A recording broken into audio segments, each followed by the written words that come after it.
Okay.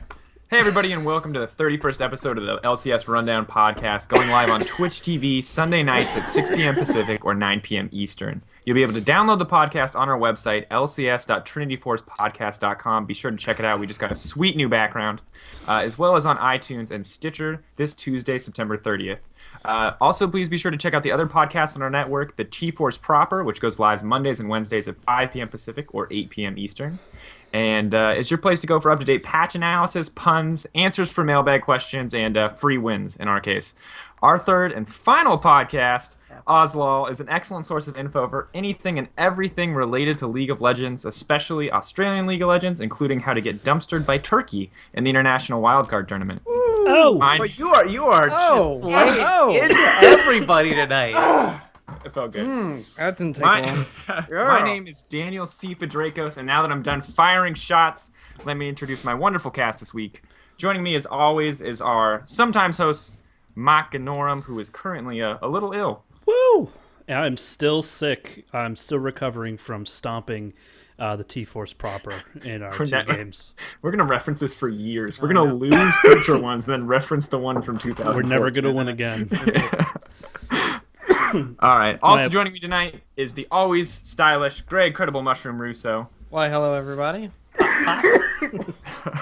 And our special guest tonight, Dom Nom Nom Sharony, co-host of the T-Force podcast and managing editor of GG Chronicle.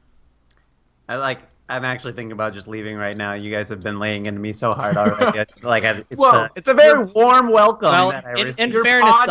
fairness, Dom, we're taking it easier on you here than we did a couple weeks ago in the game. Oh, I'm sure. I am sure. All right. So the remaining cast members are otherwise occupied with varying degrees of illness, but tonight we're going to be talking about Groups C and D of Worlds, as well as our predictions for the quarterfinals. Starting out with Group C. Who wants to summarize this one? Go Samsung. Oop. All right, well, I'll take it then. Korean dominance, I guess, is the biggest summary, but I think some of the tallies for Samsung Blues games, I think belie the struggle of which they had a couple times. They did take a loss. They lost to Fnatic. What was a pretty good game. Nearly lost to Pretty good game. failure. Nearly lost to LMQ. Yeah, I mean they showed vulnerabilities. Even in the games they won strongly, there were periods of the game sometimes that they struggled. Mostly against LMQ, a little bit against Fnatic. OMG, not so much. I think they had OMG's number fairly well, but still, I mean, for the number one team, or at least that's how it was explained to me. Like Samsung Blue was going to be like the favorite to win. Yeah, I think they were staggering weak. The what's really scary about their loss to Fnatic was that they got all of their champions. I mean, they got Zed, they got Jarvan. I mean, like everybody that they had in that game were champions they basically never lost with. I think Jarvan was actually the only one that they had never played prior to that. But Fnatic just called them on this push they have to redefine themselves as not weak during the early game. And they just took it, they outplayed them during that stage and then ran with it. And that's ultimately what got them the game there. And then Fnatic was doing very typical Fnatic stuff. Specific, like they just like doing those really tricky moves where they will like hide in a really weird brush and just wait for someone to wander through there and then use that to get an objective. And I know that's common, like you see teams do that here and there, but Fnatic they were too cute with it. Yeah, Fnatic always does it. Like they've been doing this for 4 years. Yeah, Fnatic itself. Yeah. I mean, we got to talk about Fnatic OMG, and we'll talk about LMQ in a bit. So Fnatic and OMG basically traded spots. Fnatic started strong, OMG started weak. OMG started picking up wins, Fnatic started picking up losses, and then came the epic clash. A over 70-minute game, possibly the tightest knife edge game ever played. Certainly one that I've watched. I mean, there's not like you can't even say literally 12 hit points left on a Nexus. That's how close this game came. There's controversy surrounding it due to the interaction of the Home Guard enchantment and the shield from Malmortius and everything. Riot released an official ruling saying that whatever happened there, they're not going to replay the game. It's not. They don't consider it a bug, even though it's Apparently the it's way that working It's extended. it's poorly worded is what it is. It's poorly worded and it's confusing because people expect home guards to work the same way as they do as mobility boots, but they don't. Yeah. Isn't this like a well-known, not issue, but isn't this just a well-known thing? No, I had never heard of it before now. I don't think this is the first time it's come up to light for most people, I would say. And the whole thing is because the Maw of Malmortius shield procced and took all of the damage instead of the character taking damage, when he returned to base, the text reads, if you have not taken damage, is it taken damage or been in combat? Taken damage, right? Given or received damage, yeah. Regardless, because he had not taken any damage, the home guard proc was still active, so he healed just about instantly and was able to defend the base for a little bit more time. Yeah. As opposed to MOBA boots, which are disabled regardless of if you take damage or not, but if you Or in auto attack combat. anything, if anything does damage to you, you take any damage or use any abilities. It Yeah, was it's so disabled heartbreaking for to 6 seconds watch. upon dealing or taking damage. Since the shield took damage and not the character itself, the home guard boots were not actually disabled, despite the fact that most people or a lot of people thought that they should be. That Riot did release a statement confirming that is the intended way that they're supposed to work. So, it is what it is. The result stands. Yeah, I mean, and both teams had opportunities earlier and later, at different points Yes. of the game to win prior to that. It led for some. I mean, it was a long game. It's a good game when you look back on it, but that was a long game to sit through because a lot of times it was just them sort of really just thinking about how they're going to approach getting into the base and really shutting this down. They just every time they took an inch, the other team took an inch back. And there was just never enough momentum. And from it was one team to the other. so swingy, right? Because right before the almost victory by Fnatic, Soaz had his head in his hands. Like he was literally his face was covered. He was in despair, and then Peke managed to do this 1v3 base defense, and then all of a sudden he got excited again and did the teleport down to try to backdoor the Nexus. So you could see it after it was uncomfortable to watch after the Nexus fell. The Fnatic players were crying. It looked like they were about to kill themselves. And long They were games just like that, done. long games like that are brutal for players. Especially I guarantee there's large portions of those games where neither team's shot caller really knew what the right option was. Because when you have so many team fights and when you're going back and forth and maybe Baron's already gone and all that are left are those inhibitor turrets, that's when you mess up once, the game's over. Well, And so that kind of decision making is really intense. It's really stressful. it's jumping groups, but we also saw that going on in Cloud9 versus Alliance in Game 2. When Cloud9 was just really working on executing a strategy that avoided team fights at all costs. They would give up kills on their own team if it meant they were going to get an objective or two because that was going to be slowing down Alliance. And then as the pressure got higher and higher, it was high mostly. He would abandon the objective that they were going on and try to sneak in a couple kills at the end, and he just didn't have the moxie to pull it off, and he would just he'd get wiped from the map, and then those were the types of things that ultimately lost Cloud9 that game. But it's the same type of situation.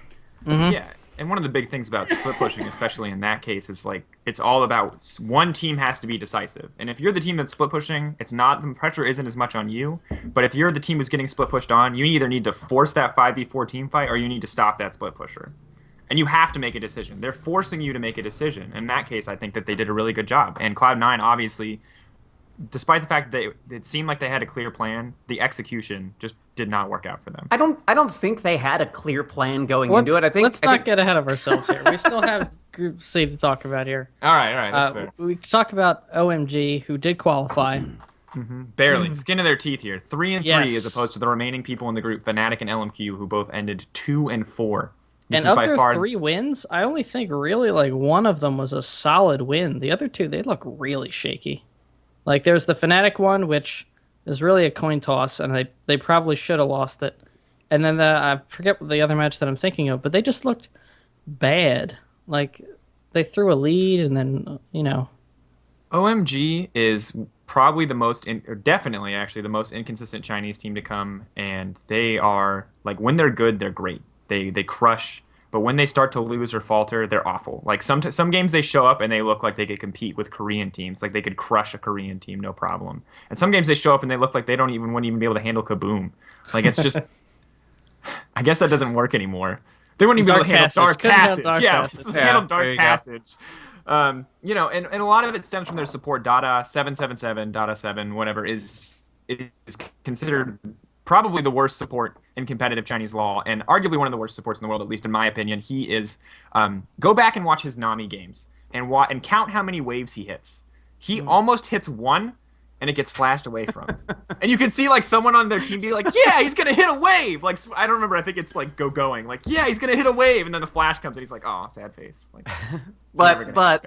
On the flip side, they have going, and that, in a lot of cases, is more than making up for Dada 777's lackluster. That's not going to win them games against, the Korean squads in the elimination round and everything, and it's or in bracket stage. But going was far and away capable of getting them out of almost every single problematic situation.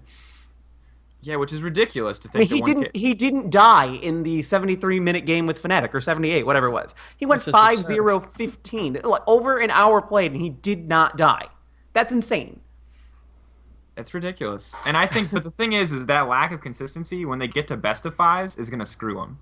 Because they're not going to be able to keep it up. If they win one game, or if they throw their first game, they're probably losing all of the games. And if they do win a couple games, like I would never feel confident in OMG winning a best of 5. Like, I would not feel confident in them winning a best of 5 against, like, the crippled version of SK that came into this. The Fnatic game aside, OMG was remarkably easy to tilt. When they got behind, they just kept fighting 5v5s and just kept losing them over and over again. You contrast that to groups like Fnatic and Cloud9, which, when they did get behind, they found ways to take things on the map to try to even it out a little bit or apply opportunities later. If they could manage to win a fight, they had something to do after. OMG would just, like it was Hamburger Hill, they would lose one fight, they'd just go in and fight again, and then they'd chase down kills and die one after the other. You saw it game after game after game. And sometimes they managed to turn it around with that, but more often they didn't. And I agree with you. At a 5 situation, there's no way. Well, the big thing that they have going for them going into the best of 5s is that they're playing Najin Shield, which that doesn't sound great, but that's the Korean team.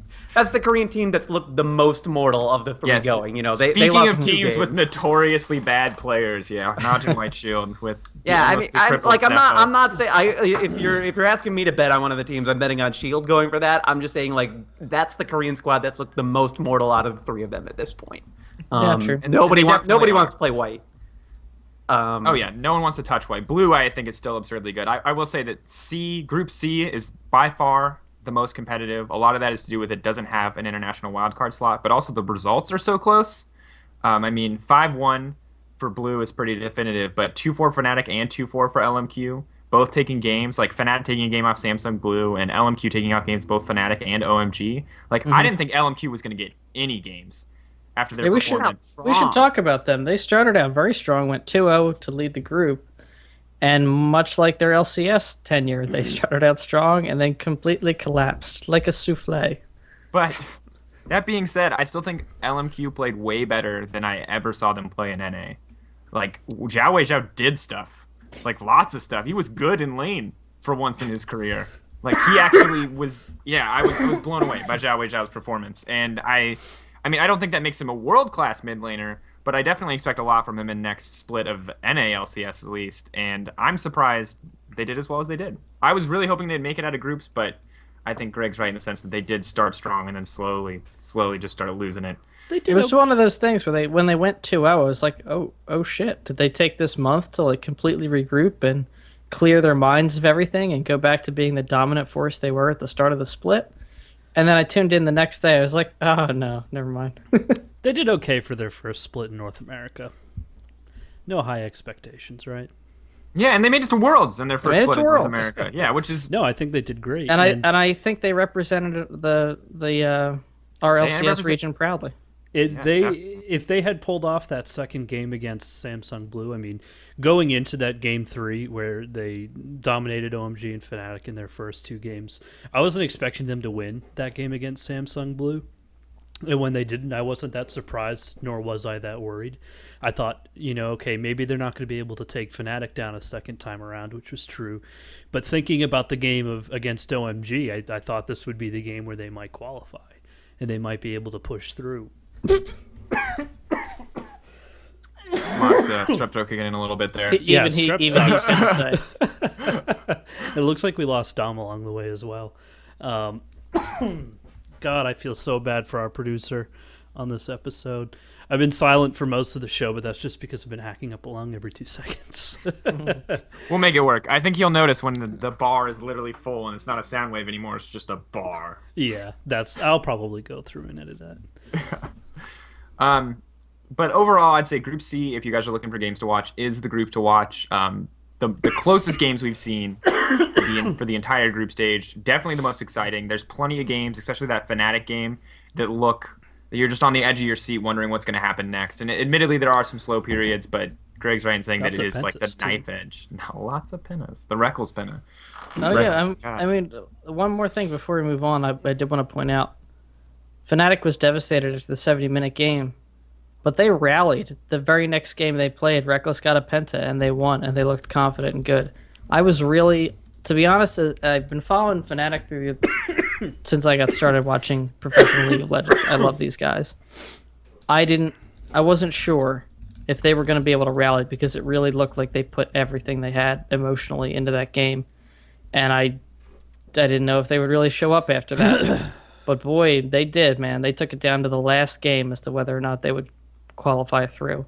So you really got to tip your hat to them for that. To be able to rally after that kind of loss is amazing. So what sucks still love you guys. I'll see you next year. This is where it ends for those 2 teams. I mean, they did so good. They brought such a good series of games, but now it's over. No, they'll be back. They'll be back with a vengeance, I think. Fnatic will be. They can't lose a playoff, man. They always get in playoffs. That's just where they're at. I think if they would have made it out of groups, they would have had a chance to make it to at least semis. I think they would have made it out of quarters. Yeah, absolutely. Well, I mean, depending, I guess, on who they play. But it's because their skins weren't live on the server yet. Yeah, I mean, that can't be discounted. They couldn't play with their skins. It's true. Wasn't there the Worlds game last year where the SKT team played their exact... Or no, it was the All-Star game. The All-Star game where they played the team that they played at Worlds and used the skins. Why wouldn't you? Awesome. The best troll of all time, and they dominated, too. That was a funny game to watch. That was just kind of heartbreaking for a lot of people, I imagine. All right, moving on. World's group stage, stage D. 4 teams: Najm Whitesealed, Cloud9, Alliance, and Kaboom. Boom! Here comes the boom. Let's start with that, because I know that's what everybody wants to talk about. Let's talk about how Kaboom put Alliance in the dumpster. Brazilian hype train, baby. Real American heroes. In all seriousness, this was a pretty impressive game for Kaboom. They made some pretty aggressive decision making, which I think they would not have made if they had had a chance at qualifying. But I think the fact that there was no pressure anymore, like there's no way they're advancing, they just like, screw it, let's try something new, let's be innovative, let's force something, let's do something aggressive, like truly aggressive, and it worked for them. It worked really well, and I'm not just still that, but laughing. there's also like a mini thread of development here. If you followed all of Kaboom's matches, I wasn't like responsible for watching them, but I did anyway because I know the community manager for Riot Brazil. And they're 20 minutes long anyway. Yeah, well, some of them are. But the interesting thing is, if you watch them all in a row, you see like they get visibly better every single game. And to see that process culminate in like a really close game before they won, and then the actual victory over Alliance, it's like, holy shit. They didn't qualify, but if I was Kaboom and I was Brazil, I would be incredibly proud of how they performed. Like, they went from looking like Dark Passage to beating the European champions. Yeah. Dom, we're talking about Kaboom because we felt that was the best way to start Group D because everybody's hype. I don't know what else you guys said and everything. So real, like when they officially had nothing left to lose, like everybody kept saying in interviews and that type of thing that they came in really not expecting to go out of to get out of group stages and everything. But when they officially had nothing left to lose, that's when they showed up and looked like a team that was capable of contending. I mean, they beat Alliance. That was a huge deal. But they looked really good in that second game against Cloud9 too. That was a very winnable game for them. Absolutely. And so it was impressive. Like, it leaves you feeling a little bit optimistic, and they clearly learned from everything that they had experienced earlier in the in group stages. Yeah, they learned a lot very quickly. Like And I think every game, there was visible improvement on the performance from literally one game to the next. And I Go ahead. I think this is really good for Brazil as a region. I think Brazil, for probably since last year, has been the strongest lower region. So any of the regions competing for international wildcard teams, I think Brazil has consistently been the strongest. And I'm impressed. I'm impressed that they got a game, and it makes me really hope that this region could show up next year. Like, at this point, we pretty much know, if they keep competing on this level, that they're going to get the wildcard slot if they don't get a slot of their own. Not that necessarily winning one game justifies getting a slot of your own, but I was impressed, so I think it might. I mean, the problem with thinking that this one game, or even finishing strong in group stages, meaning that, hey, they might be really show up next year. Problem is that, like, you're only as good as the rest of the competition around you. So Kaboom might be really good for the rest, for 2015. But if the other teams don't step up and really start improving in that type of way, Kaboom doesn't have much of an opportunity to grow. They're going to stomp all of their competition and then show up next year and get beat again because they don't have the strategic development to really succeed against what everybody else is doing, after all the changes that go in for the next season. They might not have the infrastructure with a dedicated coach, analyst, all these other types of things. So it's unfair to assume that just because they succeeded well, the entire region's going to get better. I hope it does.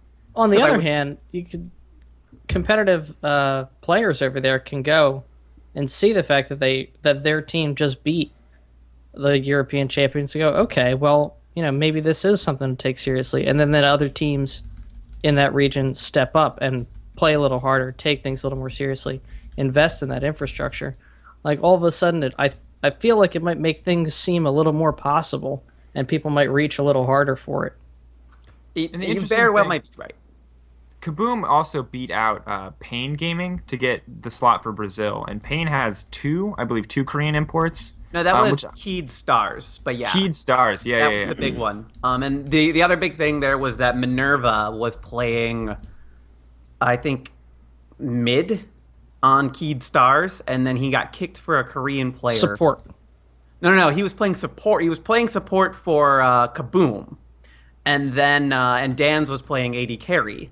And then Dan was like, no, this guy's mechanics are way, way, way too good. I need you. I'll go back to playing support. You take over AD carry. And it worked out for them. They made it to Worlds. But yeah, so that was the other thing they kept talking about. It's like, he's really only played like 35 competitive games at AD carry. And there he is showing up at Worlds. That's pretty impressive. Yeah, and he looked relatively strong. Their top lane and jungle need work. Yeah, top lane, just looked outclassed. Yeah. Their whole strategy going into it, I got throw out a quick shout out to Emily Rand over at GD Chronicles. She did the write up for our preview series. I did the editing for it, so I'm actually reasonably familiar with Kaboom.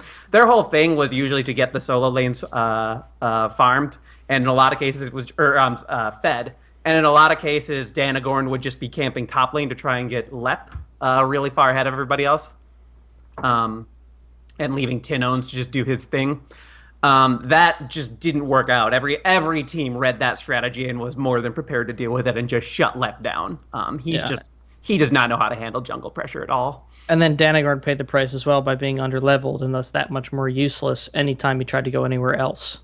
And this is the thing we see from these teams, is that, like, what they have in mechanical skill, it doesn't matter in the end, because they do not have the macro strategy necessary to adapt in a lot of these situations. And so even if they came in with, like, a very specific, very good plan, after one game, people can see what it is. Or if they've watched their previous games, people can see what it is. And then they just adapt to it. And it's easy for these more competitive teams because they have an analyst who can say, hey, look, This guy just camps top all the time. Let's punish the shit out of him. Let's lane swap. Let's do whatever we have to do to shut this strategy down. And the fact that they came up as much as they did without that kind of macro sense and with that kind of macro support is really impressive. Yeah, not much else to add there. I mean, like the other thing that they showed was a clear strength was their ability to adapt and learn from all the previous games, and that had been the theme for that team at PAX, at all the competitions before that and everything. They were really quick to figure out what they did wrong, how they could improve their approach to the next game, whether that was just targeting certain champions to get off the board so they didn't have to deal with them, or genuinely changing their approach to the game. That was a strength of theirs. They shouldn't be disappointed in themselves going back to Brazil. They have every reason to be proud, because taking one game from Alliance, I mean, that was probably the biggest game of the series when all came down. Yeah, I mean, they enabled Cloud9 to qualify. Yeah. So. Yeah, because of them, the Cloud9 is now. I mean, Alliance Alliance better send them a gift basket. Alliance was a favorite to do reasonably well even in bracket stages. Everybody expected Alliance to make it out of the first round of bracket. And I won't say everybody. A lot of people expected Alliance to make it out of the first round of bracket. Not necessarily win it, but they put the squad together to do just that, and to not even make it out of groups is And they've been The great. super team. They were super dominant in EU, and they were a super team in EU. But then they came to this world stage, and they just suddenly looked inconsistent. And they looked. I wasn't a huge fan of Alliance's play. It was the long time issue that has plagued this team, is they are not able to quickly adjust to shifts in the meta. And when things start shifting outside of their comfort zone, and we're to a point where it's little things have to shift and they're no longer comfortable and just slow to adapt, that is where they end up losing games. And they went 3-1 against every single team in EU LCS, and then also in the playoffs. But their losses always came when shifts in the meta started to happen, and they were uncomfortable and had to sort of readjust and determine, figure out the new strategy, the new way to play the game. They're just really slow on the uptake, and a lot had changed between EU playoffs and Worlds. And you can scream as many times as you want, but if you can't figure out how to translate what you've learned there onto the world stage, and they clearly couldn't, that's... If Fnatic and Alliance's roles were reversed in these group stages, how do you think that it would have fared? I think Fnatic could have beat out Cloud9. I think they could have. Cloud9 looked really good, but the thing is that Fnatic is much more consistent, in my opinion, than Alliance, and they're much more adaptable. And individually, their players are a lot stronger, specifically mid lane Xpeke. I think Froggen is a lot better at making plays, but as an individual solo laner, Xpeke was incredibly dominant. Specifically, Syndra versus Zed, Xpeke had that matchup on lock. Froggen looked shaky. He got killed. He played it really poorly. Whereas Xpeke was ahead all game in CS and in kills and in gold, roamed appropriately, could 1v1 the Zed confidently. And that match, don't get me wrong, that matchup is really hard, and I don't expect anybody to win as Syndra into Zed, but Xpeke did, and it's clear from that he's played the matchup more and was prepared for it, or is just a superior mid lane in the solo lane, as far as just for the laning phase goes. Or a bit of both, perhaps. Because he did look really polished. He had all of his timings right on the Zed matchups, correct stuns, correct Zanyas, and he was patient. That's the biggest thing about the Zed matchup, is you have to wait. It's whoever casts their ult first loses, is how that matchup works. Because Zed can dodge the Syndra ult, and Syndra, if Syndra goes after Zed is ulted, then she can just blow up Zed. No problem. So it's all about patience, and Xpeke was confident, and he was patient in most of the situations.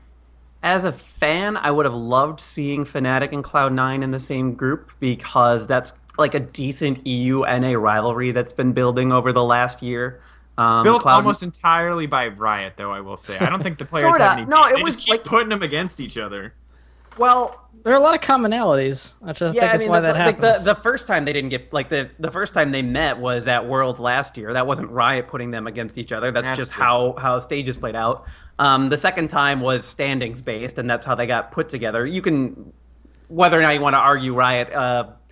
fabricated that is another thing. No, that don't. But it also doesn't matter. You're right. No, I'm gonna give you this one because I don't even want to go into the Riot conspiracy theory. Yeah, I mean, that's going nowhere. And even if they did fabricate it, it doesn't matter because we got to saw them meet 2 different times. Fnatic took it when it actually mattered, and they got to advance at Worlds. Cloud9 took it last time, and that's so it would have just been really exciting because I do like a good NAEU showdown. Yeah, I would want to see that in quarter or semis though, and not in group stages. Sure, but since we're not going to get to see it, I'm gonna wish that we'd have the opportunity. Alliance is a very predictable team.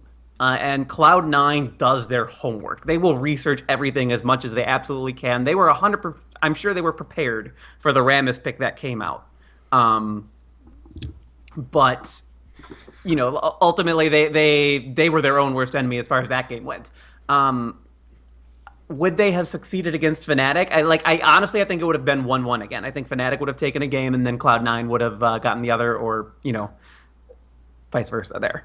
I don't think it was a case where Fnatic was so different from Alliance when all was said and done that Cloud9 couldn't beat them.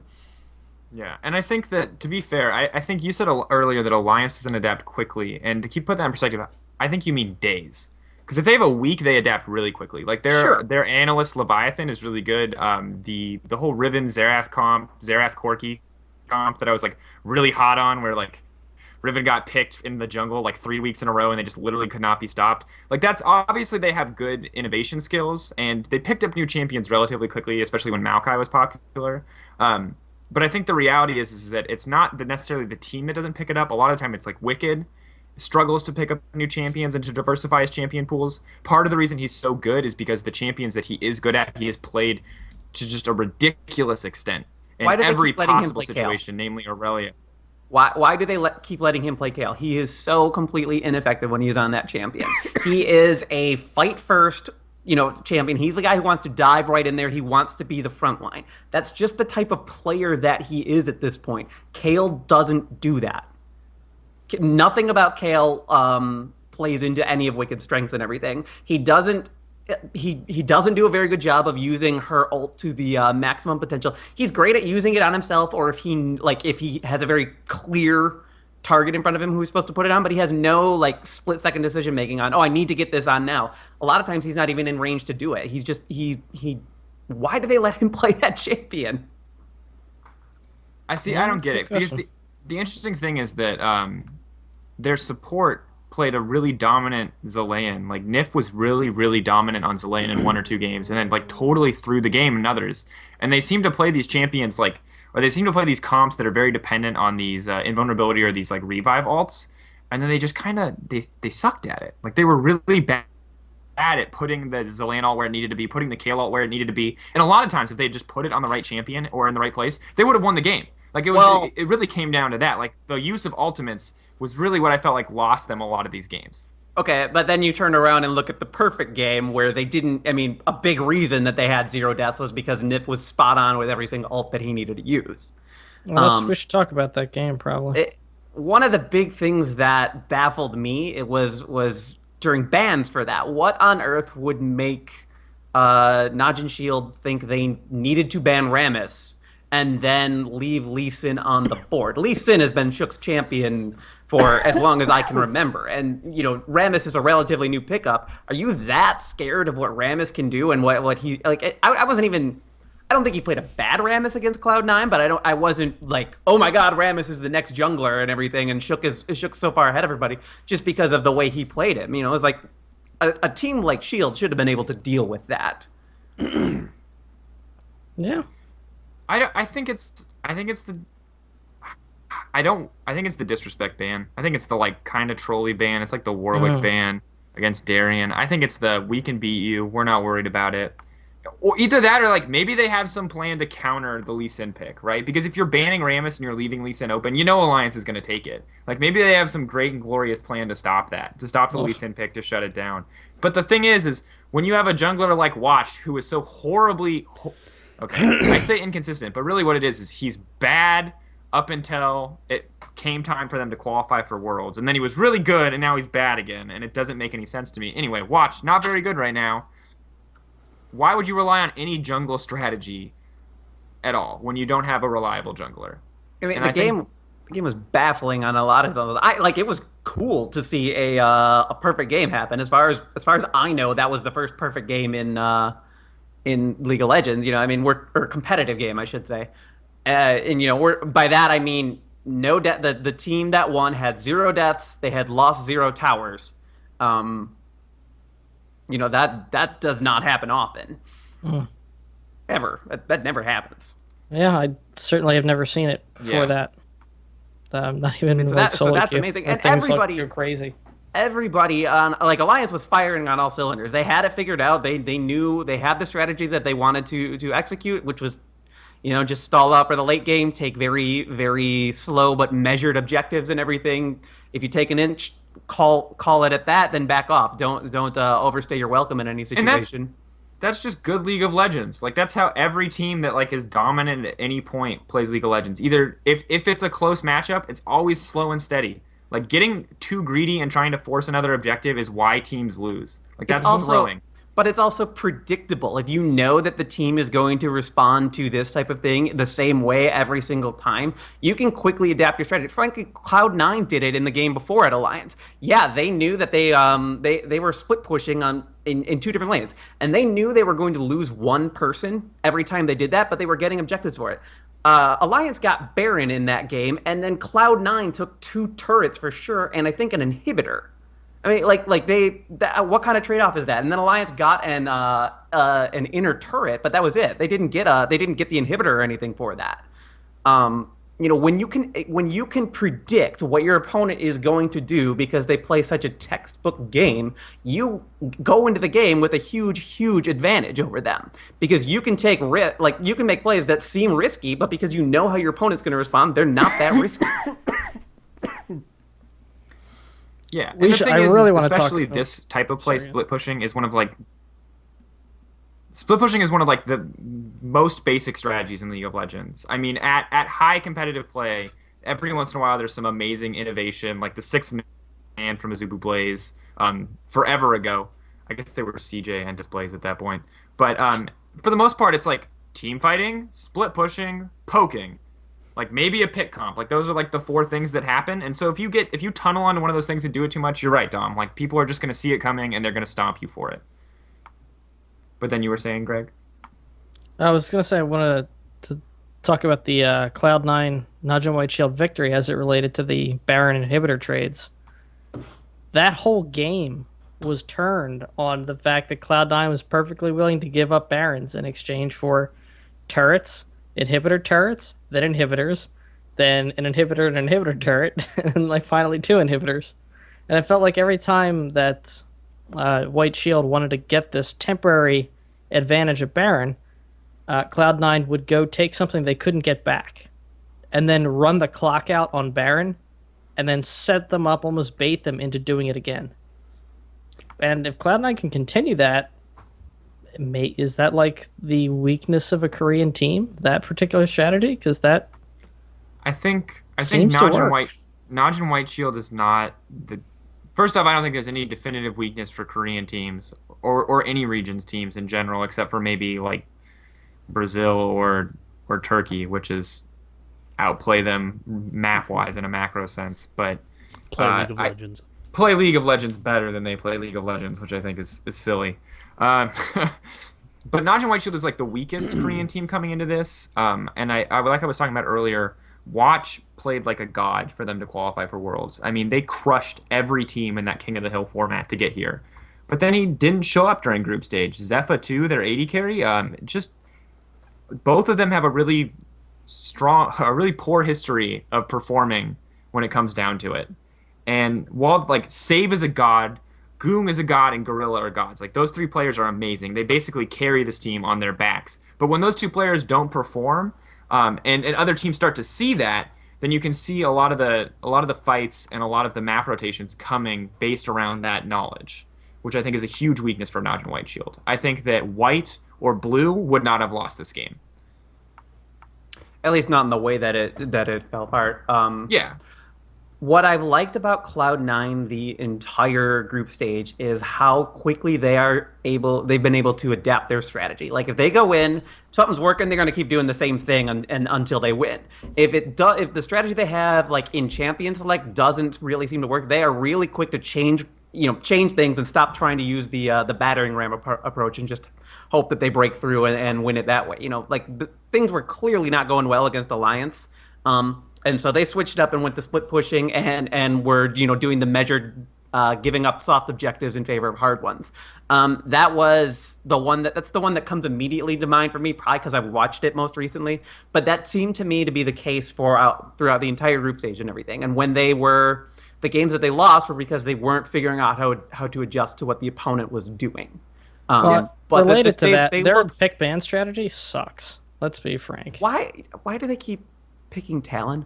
I understand why they're doing it, but High has been really, really disappointing on that champion. It just hasn't been an impact pick. And not only that, but they seem to fundamentally lack CC tanks. Like they're allergic to them for some reason. Even in comps where they're like assassination, chasey, kind of like looks like you could really use an initiator to keep kills in the areas you can get them kind of way. And so they wind up having to chase so much. That was a huge issue for the White Shield game, which, like you said, they had to adapt to. But they wouldn't have had to adapt to it if they just planned it a little bit better at the team comp phase.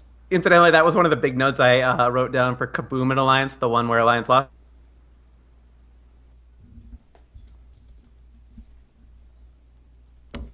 And there he goes. Okay, I wasn't sure if it was me, so I was just gonna keep nodding, pretending like I was still in the call. There's all right, a very Don. good point. So we'll let him finish his point about Kaboom and Alliance later. What I wanted to say was I really have a lot of faith in Cloud9's pick ban strategy. In the past, they've been really strong. And pick bans always, even before they had a huge support staff, Lemon Nation has always been on top of the meta game and keeping up with pick bans. And I know Charlie, their analyst, is really good. And I think that in this tournament, you're right. I think it was a little lackluster, but I think a lot of that is the meta and trying to keep up with it and trying to keep these Rumble picks. And there were a lot of picks in this tournament and Worlds specifically that came out of nowhere. Janna, Rumble, these two champions that we really haven't seen in a year, basically. We see when Worlds happens, basically. We see, which was great, and I love that these champions showed up. But it doesn't. I'm a little surprised that Cloud9 didn't adapt the strategy more to their liking, but I'm impressed the way that they did adapt. It means that they have strong knowledge of the champions they did play. Opting to split push with a Zed pick is really good. It's something that Zed is extremely good at and is totally reasonable. I think Talon, High's always been good on Assassins, so it makes sense to me that they would pick that. Maybe in this case he's just not experienced enough on Talon. I personally Talon is not Zed. It does not do the same things. I don't like him as a champion pick, but that's personal bias. That's not actual meta knowledge. I was impressed. I thought them adapting well just spoke a lot to their understanding of the game, and the switching to a split pushing strategy partway through a game means that High is developing a lot as a shot caller. Either that or this was explicitly planned from the beginning. But I strongly believe that it's just High developing and High becoming a better and better shot caller as he has more experience. Yeah, I think the individual calls themselves in those games would lend credence to that. The only questionable thing that I could point to is pretty sure this was Cloud9 and not Fnatic. At one point, they had an open inhibitor to go for, and the pusher decided to move up mid lane to look for kills instead of taking it. That was a head scratcher. But that was the only obvious thing I could point to and be like, yeah, that was a blown call. All the other ones were strong, decisive, and most of the time they worked out. And like you said, a lot of maturity, a lot of variety and confidence. I feel a lot better about Cloud9 being able to make it through quarters than I do TSM. Me too, actually. I don't know if they will, but I think of the two, having the two North American teams have to go up against the two Death Korean teams, I think Cloud9's probably more capable than TSM is at this point. It's a combination of Cloud9 having actually beaten a Korean team and Samsung Blue being the weaker of the two Samsungs, I think. Well, can you really take White as... I don't think you can take White 6-0 definitively as a sign of superior... I'm not looking at the numbers alone. I'm talking about Blue's games themselves. Besides their 5-1 record, Blue showed a lot of weaknesses, a lot of areas that someone that does a lot of research and makes a lot of decisive calls like Cloud9 does, could take advantage of. And I think in a 5 series, I was about to say, is it a best of 3 or best of 5? Best of 5. I thought Best of 5. I think Yeah. Cloud9 They're all can, best of 5s. I think Cloud9 can make it close. I think Cloud9 minimum takes it to 5. If they don't go all the way, they take it to 5. I'm with you on that one. I How do you think think- TSM's going to do? Maybe based on Having a hard time hearing you on that but one. they're, I mean, here's the thing about Blue. I think TSM going to get dumpstered. TSM is a shot. I think there's just, here's the thing. Wild Turtle, Lust Boy Lane is really good. It's good. It's great. It's by NA standards, it's really good. But I think by Yes. international standards, it's not very good. I cannot imagine. The only way I can imagine them winning a game is if Imp gets cocky, which, to be fair, happens a lot. Imp is a cocky player. He's a hyper-aggressive player. He's not afraid to take a chance on like a 50-50 trade. Like if there's a 50% chance that he will die, he'll take that chance every time because he has that much faith in his ability to outplay someone. But outside of that, I can't imagine TSM winning. Despite the fact that they looked really strong and they played really well in groups, I think that when it comes down to it, I don't think Bjergsen can handle the shot calling. The amount of pressure on him in a in a best of 5 is just, I think it'd be too much. And I don't think Bjergsen's going to be able to make the right calls when he needs to. And I think their bot lane's going to get crushed. I don't know if it's going to be that bad, but I just don't see them beating White. Dom's bad. I want them to. I want them to. Because even though if I'm not the hugest TSM fan, I am a huge North American fan. And obviously I want to see our teams go as far as humanly possible. And I can't wanna really see point to Cloud9 an- advance. I can't really point to a specific thing on TSM where I'm like, this isn't going to be working well, because Lustboy has stepped up. And the synergy between Lustboy and Wild Turtle is way better than it was in the split, even in the playoffs. I mean, But you're Wild literally Turtle. facing down. You're facing down the best bot lane in the world. Right. And Yeah, can Wi- they compete is going to be the question. Wild No one Turtle has to wants play Mata. perfectly. It's going to be it's going to be tough. And Lustboy's good. Lustboy's probably one of the best American supports, or sports located in A, if not the best. But Mata is literally. Remember when people like hyped up Mad Life? Yeah. Mata is better than Mad Life was then by like those. Even it's ridiculous because he doesn't do like the amazing predictions that Mad Life did, where someone would flash and he'd land the hook anyway, right? But his ward control, his macro game is insane, and he's like one of the few shot callers in the support position. But he calls amazing plays. He even initiates on his own, which is something that most shot callers don't do, initiating their own fights. Mata is a genius. I'm on the Mata hype train now, so pretty biased. And it's going to be real rough because of all of Wild Turtle's weaknesses, it is the laning phase. When he gets into team fights, usually he's spectacular. But if they can shut him down and make him a non-factor in those fights for the majority of the game, I really Bjergsen could do it, but I think, like you said, the pressure might be a bit much. That's a lot to carry on one person's shoulders. And Dade is a really good mid laner too. And the Dade Bjergsen matchup is going to be awesome. It's going to be great, and I think it's going to be close. I don't think it's going to be a stomp, but I think Dade will come out on top just because in late game he doesn't have the pressure to make calls. He just gets to go off. I mean, truthfully, every single one of these series is going to be amazing. I'm a little sad that the NA teams got matched against both. I was like hoping that we would get a Chinese team, like really No, hoping. 'cause I'm that would've actually been- I'm hyped because I think of these 4 teams, one of them is going to go all the way. Wow. I believe it. It's going to be White, TSM, Blue, or Cloud9 in the finals. I don't think and- I think that's totally reasonable. Yeah, I think it's and- probably. Oh, Blue or oh, White, It but- has thought- to be. I thought you it has meant- to be. I thought you meant So this is I like thought you this is meant what I either want to see. Cloud9 Like or this is the TSM most was gonna go all exciting the way, and I was like, tree. wow. This is the most exciting tree. Like the branches in the tree. This is the one with like all the prettiest flowers. How awesome like would they're it singing be birds. if TSM and Cloud9 both won and had to play each other? That would be incredible. And then just stop Starhorn in the finals. It'd be great. Or lose? Starhorn and Cloud9 or TSM in the finals are what League of Legends games are you watching? I don't know. So it would be you think that Royal Club is going to lose to White Shield? Or do you think Royal So Club's not here's going to the beat thing Ever about Gaming? that. Here's the thing about that. I love White Shield as a team, and I actually like Watch despite the fact that he sucks a lot. But every once in a while he shows up. And well, okay, yeah, every once in a while. And like it's like a 50-50 chance that Uzi's gonna throw, or Uzi or whatever it is. And I don't know what to expect from those games. I don't know at all. I expect White to beat TSM, like hands down. I expect Blue to beat Cloud9, although those games are also, I think, debatable. But those games I cannot predict, like not 100%, not reliably, but just because both of those teams are so ridiculously inconsistent. I was surprised Starhorn showed up as well as they did, given all of the we're going to say drama surrounding that team going into playoffs or into group stages last week. Baby. Yeah, all kinds of stuff. Who knows? I was surprised they showed up and performed.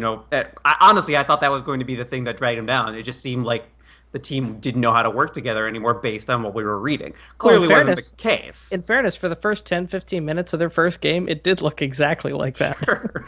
But then Uzi was like, oh yeah, I'm at Worlds. Oh yeah, I'm at Worlds. I hate losing more than I hate not working without my friends, or whatever the heck his problem was. Right, and then he just proceeded to run a train on the entire group. That, oh yeah, and that Worlds thing has been what I've heard about Edward Gaming. Like, they show up when it actually matters, but if they don't think it matters, like you can tell when they don't really think that it matters. And so that's why I'm expecting to see almost like a very different version of the team going into knockout stage, because this is going to be important to them. This is going to be this really matters. They are going to want to beat Royal Club, you know that, and then then it's them versus Shield OMG just hasn't looked good enough to make me OMG's not beating White Shield. Yeah, no to way. make me believe they're going to beat Shield. I want to say something about the White Shield thing. One more thing. Zephyr sucks too most of the time, so it's probably more likely that Starhorn is going to win. I mostly take it back because Uzi has been playing really, really well this tournament. You're right. I forgot. I watched the first 10 minutes of that game, and that was ingrained in my head when he was just not very good. But then you're right. He did steamroll through people. And Zeph's never really been good, despite the fact that Watch played like a god. And for them to get to Worlds, Zeph's never really been like a great Korean 80 carry. And I think Uzi is probably going to crush him. You're probably right. I think Starhorn will make it through. No, it's OMG versus Najin. No, I'm saying if this was the theoretical when White Shield gets through, when Starhorn gets through. Because I don't think anyone in this cast will say that OMG is going to beat White Shield. Right, but I think EDG is going to beat Starhorn. Oh. Okay. Really? Yeah. Okay. They do have their Yeah, I number, agree and with EDG has in the past just dominated Starhorn. Like that is one thing EDG is definitively good at, is shitting on Starhorn Royal Club. That's a good point. I hadn't really considered that, but that Royal one Club very is well firing on all might be- cylinders, though. That one very well might be a 55-45 type situation, and like I'm going with my gut and saying Edward Gaming. I don't have, obviously don't know. I think Edward's going to take it. I think they're going to show up, and then I still think they're going to beat Shield too. Shield to beat. You think EDG is going to beat Shield? I think they can. I think they can. I don't think they will, but I think they. Shield's the weakest of the three Korean teams and everything. You just pointed out that they have two glaring deficiencies there on the roster at this point. Granted, a deficiency on a Korean team is different than a deficiency on any other team, but still. Yeah. I think Royal Club's strong bot lane, though, would give them the extra advantage over a White Shield pairing. Right, but they got to beat Edward Gaming. Right, but if it was Edward Gaming to go up against White Shield, I'm not sure that same dynamic would play out, and White Shield might have a stronger chance. I think Edward Gaming has like the blue shell for Royal Club, because Edward has like the experience to play against them.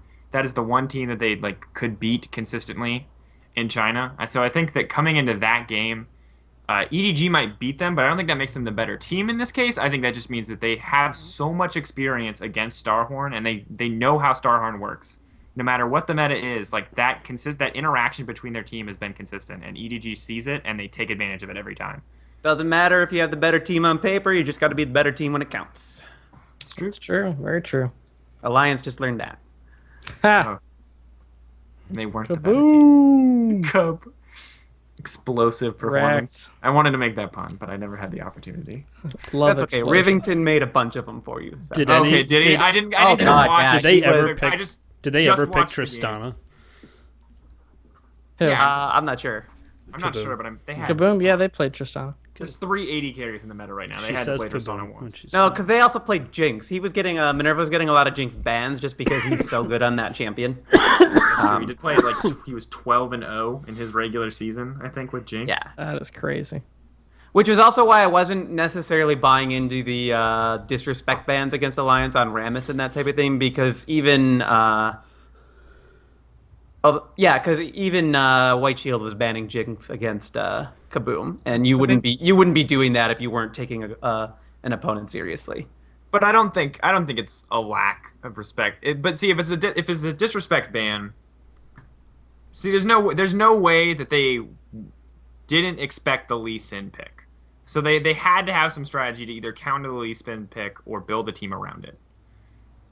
Oh That's my thought. no. I agree with you there. At some point I thought somebody mentioned the No, I did. disrespect ban on the I thought Rams, it might so. be a disrespect ban.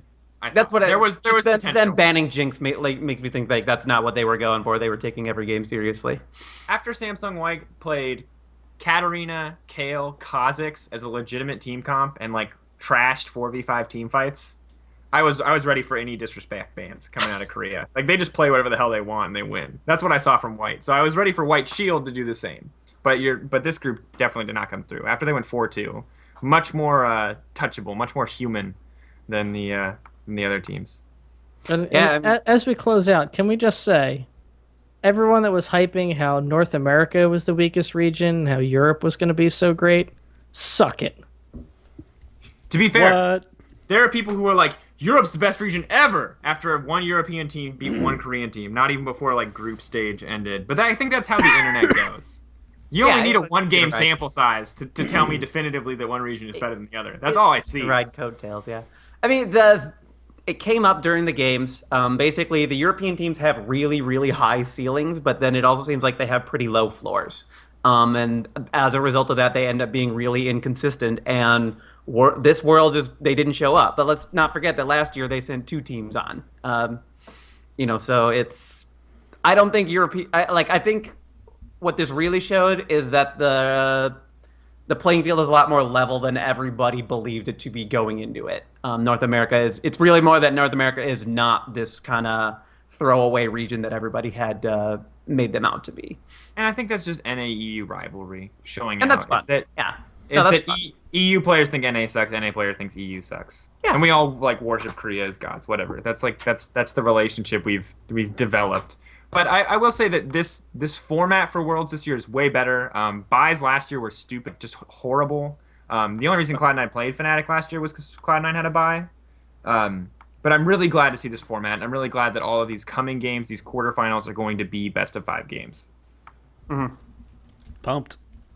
Yeah. I wish they would do the OGN best of 5 because the blind pick finale would be amazing. But sadly, I don't think we're gonna. Sadly, that's not the case. No. We can dream. Maybe they'll humor us, and after like Worlds is over, and they're like, and blue or white are walking away with their trophy, we'll get to see like some for fun games. Like, who knows?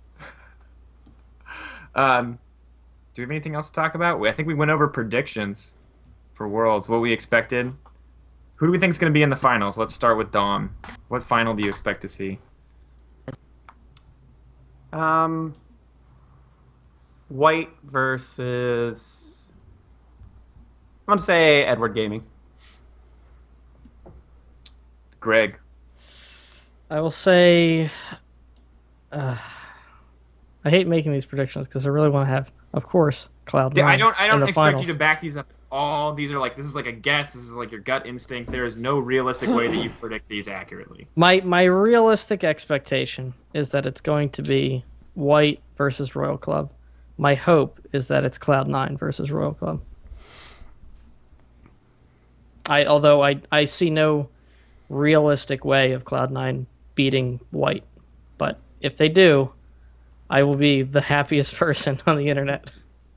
Yeah, what I think and what I want are 2 different things. But Oh, yeah. my gut's telling me that this is going to be the final we see. I'm just laying it out because I love Cloud9 so much. I want them to win so badly. That's all right. Mott, what do you think is going to happen? White on white. White on white. White on white. I think it's going to be Samsung white on Nijin white shield. I think that's probably the most accurate prediction so far, but it's not one I'm excited about. I vote Starhorn Royal Cloud versus White. I want to see Imp versus Uzi Eye, especially after that. I don't know if this happened or if this is just something that Riot made up, but apparently Imp went up to Uzi Eye and said, "You're the best AD carry in the world." I want Imp to take that back. I want Imp to shit stomp that lane into oblivion. Maybe because of Mata. Maybe not, but that's the game I want to see. Those games would get me so hyped.